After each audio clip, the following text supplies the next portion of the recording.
오늘 예배를 통해 함께 은혜 받으실 하나님의 말씀은 마가복음 9장 33절에서 37절의 말씀입니다. 신약성경 69페이지 마가복음 9장 33절에서 37절의 말씀 우리 교독하겠습니다. 가버나움에 이르러 집에 계실새 제자들에게 물으시되 너희가 길에서 서로 토론한 것이 무엇이냐 하시되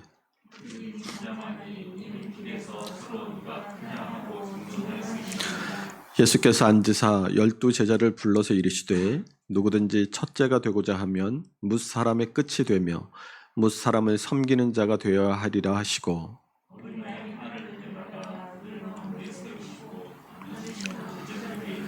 함께 읽습니다. 누구든지 내 이름으로 이런 어린아이 하나를 영접하면 곧 나를 영접하며 누구든지 나를 영접하면 나를 영접함이 아니요 나를 보내신 이를 영접함이니라. 아멘.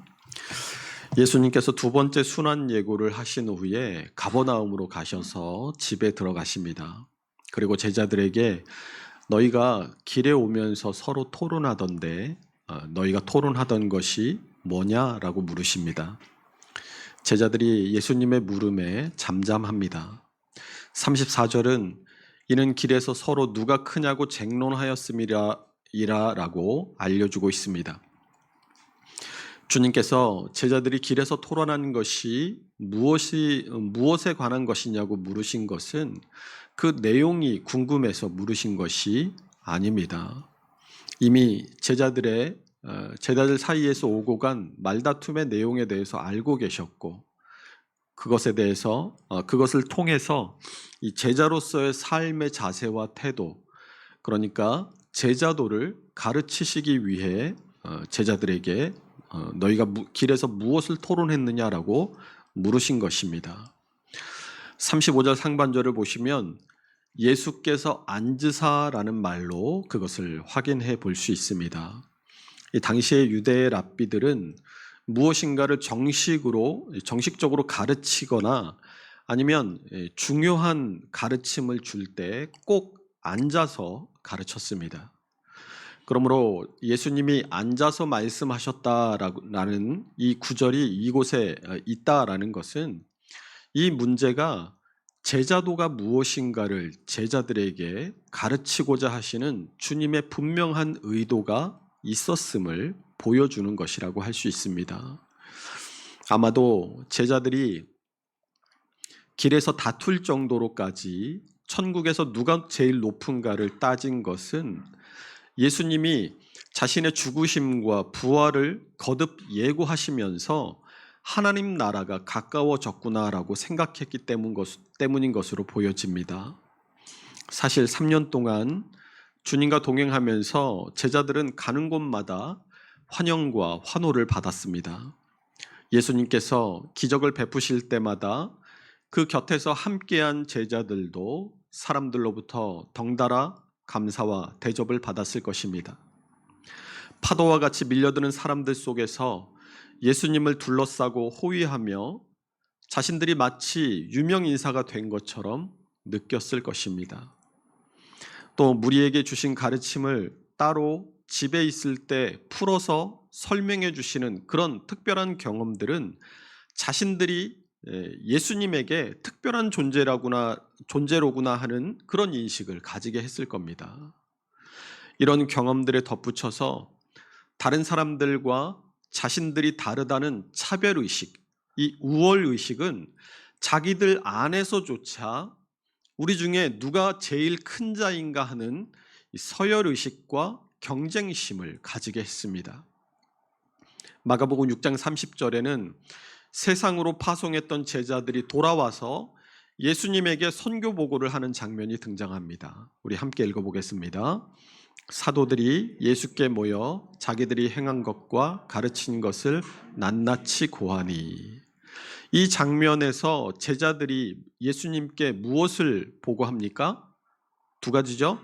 자기들이 행한 것 그리고 가르친 것을 보고하는데 어떻게 보고한다고요? 낱낱이 고합니다. 영어로는 in detail이에요. 듣는 분은 예수님 한 분이신데 12명이 각자 자기들이 뭘 했고 무엇을 가르쳤고를 아주 구체적이고 상세히 예수님 한 분에게 낱낱이 고합니다. 이 장면을 한번 머릿속에 떠올려 보십시오. 어떤 장면이 떠오르십니까? 자기들이 뭘 했고 자기들에게 어떤 일이 있었는지를 서로 경쟁적으로 예수님께 말하고 있는 장면이 눈에 보이지 않으십니까? 아이들 성경 공부하는 모습을 가만히 지켜보고 있으면 한 애가 뭔가를 얘기해요. 그러면 똑같은 질문을 다른 아이에게 하면 그 다른 아이가 거기에다가 뭔가를 더 덧붙여서 이야기를 합니다. 선생님, 저는 지난주에 뭐 했어요? 하면 그 다른 애가 선생님, 저는 지난주에 뭐 또 하고 어디도 갔어요. 이런 거죠. 사실 교회 올 때까지는 아이들이 경쟁심이 없어요. 그런데 누가 뭘 했다라고 하면 없던 경쟁심이 생기죠. 칭찬받고 인정받고 싶어 하는 것은 아이들의 본성입니다. 그런데 이게 어른이 되면 순수하게 인정받고 칭찬받고 싶어 하는 그 마음을 넘어서서 다른 사람과 비교하고 내가 우위에 서야 하고 다른 사람을 밟고 일어서려는 마음이 생겨납니다. 더구나 얼마 전에는 변화산에 가시면서 베드로와 야고보와 요한만 따로 데리고 가셨어요. 3명의 제자들뿐만 아니라 산 아래에 남아있던 9명의 제자들도 비교의식이 생겼을 겁니다. 산에 올라간 제자들은 그래, 우리가 수제자지 이랬을 거고, 남아있던 9명의 다른 제자들은 쥐들이 뭔데 거기를 따라가? 어디 두고 보자, 이런 마음이 있었을 겁니다.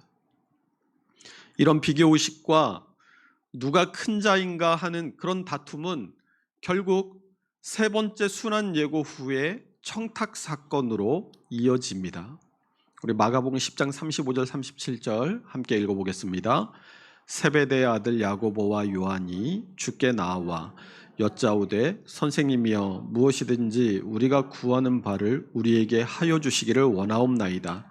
이르시되 너희에게 무엇을 하여 주기를 원하느냐. 여짜오되 주의 영광 중에서 우리를 하나는 주의 우편에 하나는 좌편에 앉게 하여 주옵소서.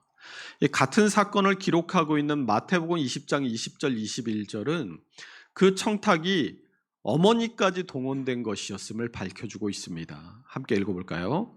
그때에 세베대의 아들의 어머니가 그 아들들을 데리고 예수께 와서 절하여 무엇을 구하니 예수께서 이르시되 무엇을 원하느냐.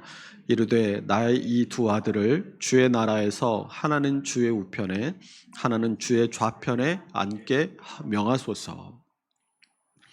변화산 사건에서는 베드로와 야고보와 요한의 3파전이었죠. 그런데 청탁 사건으로 가면 베드로를 제껴두고 이제 2파전이 됩니다. 베드로가 예수님의 수제자였지만 야고보와 요한은 예수님의 수제자일 뿐 아니라 예수님의 친척이었어요. 다른 제자들보다 자신들이 그것만큼 더 우위에 있다라고 생각했을 겁니다. 마태복음 20장 24절에 보면 10 제자가 듣고 그 2 형제에 대하여 분이 여기거늘이라고 다른 제자들의 반응이 나옵니다. 예수님의 특별한 총애를 받고 변화산에까지 같이 갔던 베드로도 그 상황에서는 나머지 제자들과 한편이 됐습니다. 이런 상황을 이전투구라는 말로 표현을 합니다. 말 그대로 진흙탕 개싸움인 거예요. 자기의 이익을 위해서 적군과 아군을 가리지 않고 온갖 방식을 다 동원해서 지저분하게 다투는 거예요. 처음에는 불특정 다수의 무리들과 우리는 달라라는 비교의식이, 그 다음에는 제자들 중에서도 그래도 내가 낫지라는 비교의식이, 그 다음에는 인맥을 동원해서라도 우위에 서고자 하는 비교의식이 제자들 사이에 다툼을 만들어낸 겁니다. 왜 그러겠어요? 얼마 전에 화제가 되었던 이 프로그램이 하나 있었죠. 피지컬 100이라는 프로그램이 방영이 됐었습니다. 거기에는 각자 나름대로 내가 내 운동 능력으로는 자신 있다 하는 사람들이 10명이 나왔어요. 그리고 이 100명이 나왔는데 이 100명에게 1등 하면 상금 3억 원을 걸고 그들 중에 최고의 피지컬을 가리는 5가지의 게임을 하게 했습니다. 이 게임이 하나 진행될수록 사람들이 이렇게 탈락하고 소수의 사람들만 남게 됐습니다. 그런데 게임을 하나씩 진행해 가면서 참가자들을 인터뷰를 하는 것들이 이렇게 중간중간 들어갔는데 첫 번째 게임에서 마지막 5번째 게임까지 가는 동안 대부분의 참가자들이 서로 자기들은 어떤 인터뷰를 했는지 모르니까, 그런데 대부분의 참가자들이 비슷한 말을 합니다. 처음에는 중간만 가자. 처음에는 중간만 가려고요. 이런 말들을 해요. 힘을 좀 숨기고 비축하고 있다가 내가 우승해야 할 결정적인 순간에 힘을 쓰겠습니다. 이런 인터뷰들을 대부분의 참가자들이 하더라고요. 제자들의 마음에도 내가 최고가 되어야겠다라는 그런 마음들이 각자에게 다 있습니다. 그런데 지금은 다 그런 마음들을 그 전까지는 다 감추고 있었어요. 중간만 가자라는 거죠. 그러다가 예수님이 순환 예고를 하십니다. 한 번 하셨는데 조금 있다가 또 하세요. 조금 있다 또 하십니다. 제자들이 예수님이 자신의 죽음과 부활을 거듭해서 얘기하시는 거 보니까 하나님 나라가 가까이 왔나 보다. 이제 결정적인 때가 왔구나. 이제 내가 진짜 내 힘과 능력을 보여줘야 할 때가 온 것 같다. 내가 예수님이 왕이 되시는 그 나라에서 예수님의 다음의 실력자가 되어야 할 때가 왔구나. 이런 거예요. 그러니까 다툼이 생깁니다. 인맥을 동원해요. 이전 투구하게 됩니다. 예수님은 마가복음 8장 31절에 첫 번째 순환 예고 후에 제자들이 예수님에 대한 믿음을 가지도록 변화산 사건, 그리고 귀신 들린 아이를 고친 사건을 보여주시고, 또 마가복음 9장 30절에서 32절의 말씀을 통해 두 번째 순환을 예고하셨음에도 제자들은 예수님이 말씀하신 그 순환 예고의 의미를 전혀 깨닫지도 못하고 있었어요. 마가복음 9장 32절입니다. 그러나 제자들은 이 말씀을 깨닫지 못하고 묻기도 두려워하더라. 그런데 이런 사건들 이후에 오늘 본문에서 제자들이 천국에서는 누가 제일 높은가를 가지고 서로 지금 다투고 있었다라는 것은 제자들이 여전히 예수님의 말씀을 깨닫지 못할 뿐만 아니라 믿음도 없다는 사실을 극명하게 우리에게 보여주고 있는 겁니다. 제자들의 이런 모습은 그들의 관심사가 어디 있는지를 우리에게 보여주는 거예요. 고난 이후에 영광이 오게 된다는 주님의 말씀에 대한 깨달음이나 관심이 전혀 없고 고난 없는 영광만 누리고자 하는 인간의 탐욕을 그대로 여과 없이 제자들이 우리에게 보여주고 있는 겁니다. 예수님께서 그런 제자들의 마음을 모르셨겠습니까? 예수님께서 제자들에게 너희들 길에서 뭘 토론했니? 라고 짐짓 물으시고 자리에 앉으십니다. 주님이 앉으시자 제자들의 주의가 환기됐어요. 주님이 지금 중요한 가르침을 하시는구나 하고 경청합니다. 그때 주님이 말씀하세요. 본문 35절입니다. 누구든지 첫째가 되고자 하면 뭇사람의 끝이 되며 뭇사람을 섬기는 자가 되어야 하리라. 자, 이 35절의 말씀을 잘 보세요. 예수님의 말씀의 요지가 뭡니까? 섬기는 자가 되라는 거죠. 섬기는 자가 되어야 한다라는 거예요. 그런데 전제가 있어요. 뭐가 전제예요? 누구든지 첫째가 되고자 하면. 예수님은 첫째가 되지 말라고 하지 않으십니다.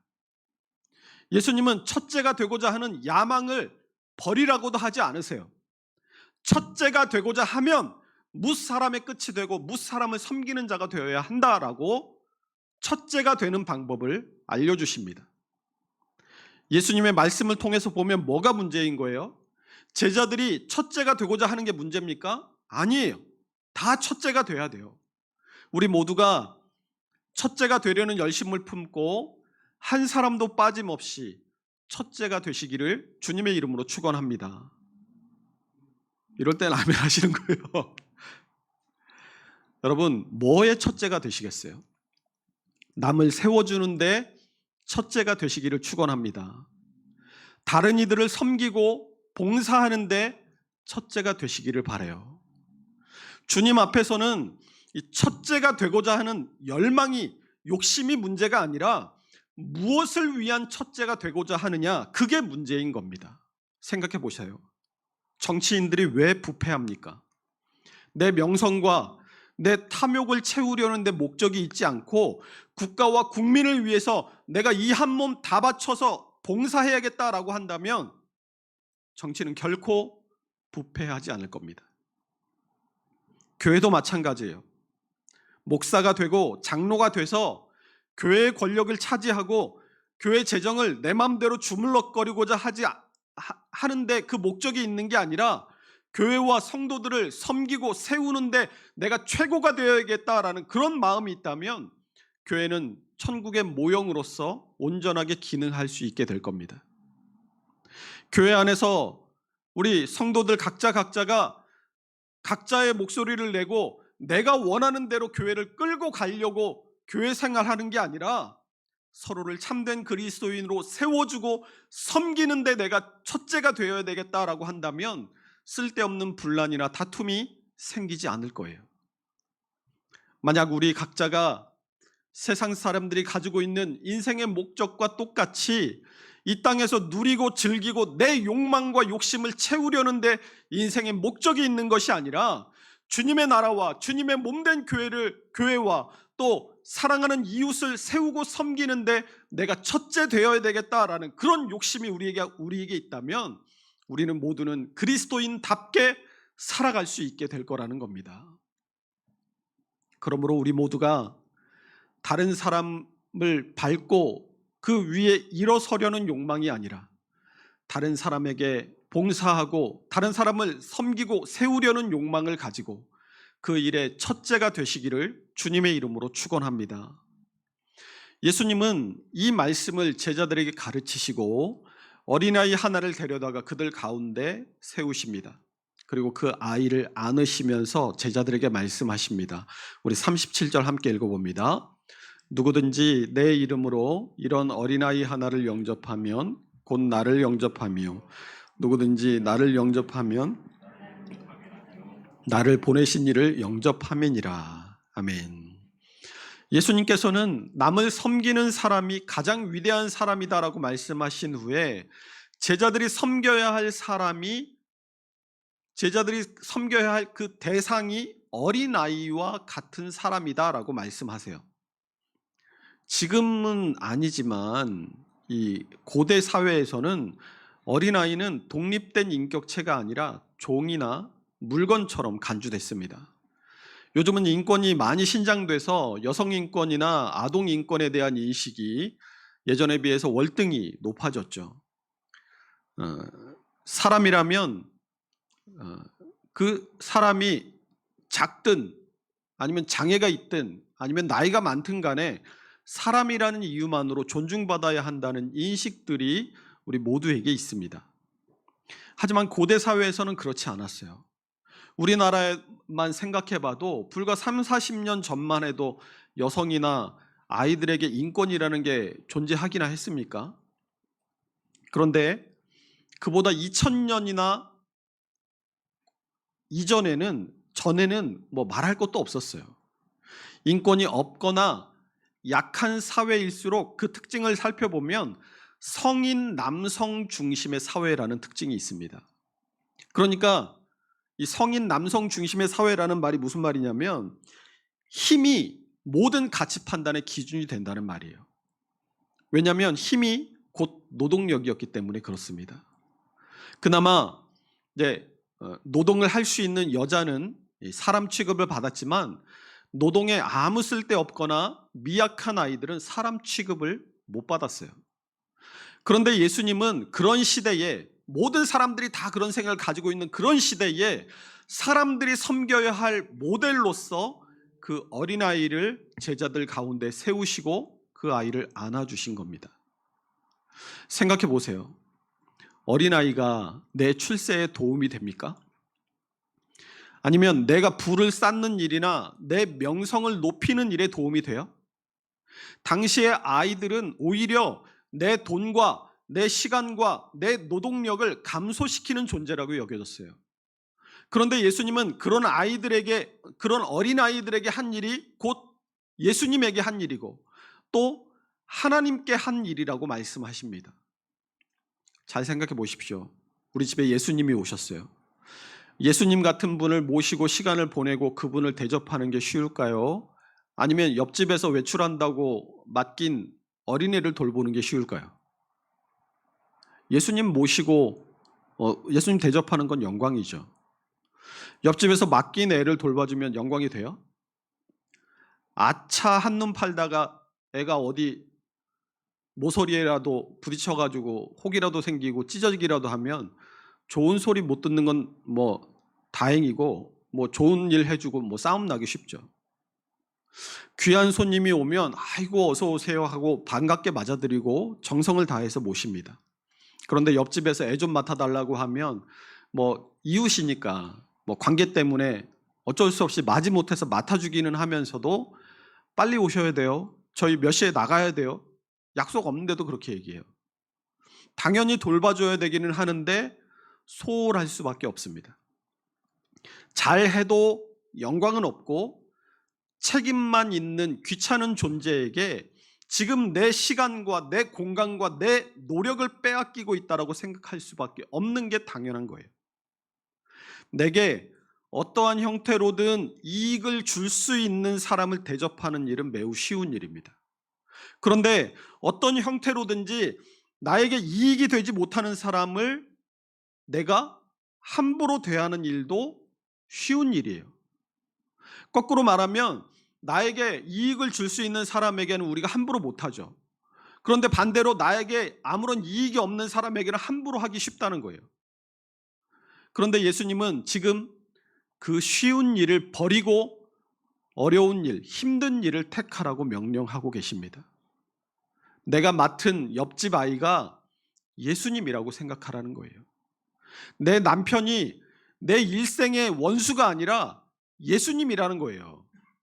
우리 교회 안에 내가 미워 죽겠는 그 사람, 혹은 내가 아무 관심조차 가지지 않는 누군가를 예수님으로 생각하라는 겁니다.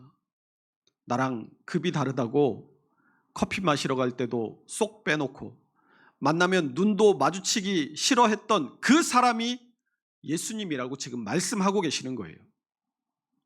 우리 가정에, 우리 교회에 내가 만나는 모든 사람들이 예수님이라고 한다면 내가 함부로 할 수 있겠습니까? 그런데 그렇게 하라고 하는 거예요. 그렇게 하는 사람만이 천국에 들어갈 수 있는 자격이 있다라고 말씀하십니다. 마태복음 18장 3절 읽어보겠습니다.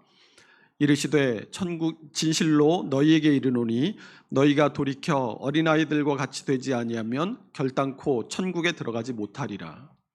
세상 사람들의 소원이 뭐예요? 이 땅에서 남들보다 잘 먹고 잘 살고 떵떵거리면서 사는 거 아닙니까? 하지만 우리의 소원은 뭐예요? 통일이 아니고 구원받고 천국 가고 영생하는 거 아닙니까? 구원과 영생의 소망이 없다면 우리의 믿음은 헛것이에요. 고린도전서 15장 19절에서 20절 함께 읽습니다. 만일 그리스도 안에서 우리가 바라는 것이 다만 이 세상의 삶뿐이면 모든 사람 가운데 우리가 더욱 불쌍한 자이리라. 그러나 이제 그리스도께서 죽은 자 가운데서 다시 살아나사 잠자는 자들의 첫 열매가 되셨도다. 아멘. 예수님께서 제자들에게 지금 뭘 하라고 하시는 거예요? 너희 생각을 바꿔라. 너희의 가치를 바꿔라라고 요구하시는 겁니다. 예수님께서 제자들에게 그들의 사고와 가치를 바꾸라고 요구하시는 것처럼 우리가 예수 믿는 사람이라면 우리의 사고와 가치가 달라져야 합니다. 세상이 인정하고 세상이 알아주는 것, 그게 아니고 하나님께서 인정하시고 하나님께서 알아주시는 사람이 되고자 하는 그런 열망이 우리에게 있어야 한다라는 거예요. 마태복음 23장 11절이 너희 중에 큰 자는 너희를 섬기는 자가 되어야 하리라라고 말씀하고 있습니다. 하나님 보시기에 큰 자가 과연 누구입니까? 세상에서는 힘있고 돈 있고 능력 있는 사람이 큰 자이겠지만 하나님의 나라에서는 마태복음 18장 4절이 이러므로 누구든지 이 어린아이와 같이 자기를 낮추는 사람이 천국에서 큰 자니라라고 말씀하는 것처럼 자기를 희생하고 자기를 낮추고 다른 이들을 섬기는 사람이 큰 자인 줄로 믿으시기 바랍니다. 우리는 큰 자가 돼야 돼요. 첫째가 되어야 합니다. 세상이 보기에 큰 사람 첫째가 아니라 하나님께서 보시기에 큰 사람, 하나님께서 보시기에 첫째가 되시기를 축원합니다. 그러나 지금까지 우리의 가치와 사고가 세상 사람과 같았고 세상 사람들이 사는 방식 그대로를 쫓아서 살아가고 있었다면 이제는 우리의 가치와 사고를 하나님 중심으로 맞추고 하나님 보시기에 큰 자, 하나님께서 보시기에 첫째 되는 사람이 되셔서 하나님을 사랑하고 이웃을 잘 섬기는 일에 첫째가 될 수 있는 우리 모두가 될 수 있으시기를 주님의 이름으로 축원합니다. 기도하겠습니다. 좋으신 하나님, 주님께서 다른 일을 섬기는데 첫째가 되라고 제자들에게 주문하신 것처럼 우리에게도 우리가 이 땅을 살아가면서 세상 사람들이 누리고 바라고 원하는 것들을 우리의 생각과 우리의 가치가 그것을 추구하고 있었다면 이제는 세상적인 생각과 가치와 욕심을 버리고 주님을 섬기고 이웃을 사랑하고 섬기는 일에 첫째가 되기 위해 힘쓰고 애쓰는 사람들이 될 수 있도록 인도하여 주시옵소서. 우리가 하나님 보시기에 잘못된 욕망으로 삐뚤어진 길을 달려가는 사람들이 아니라 하나님께서 원하시는 대로 하나님께서 보시기에 큰 사람이 되기 위해 믿음의 선한 다름질을 열심히 하는 사람들이 될 수 있도록 주님께서 우리를 붙들어 주시옵소서. 감사드리며 예수님의 이름으로 기도하옵나이다. 아멘.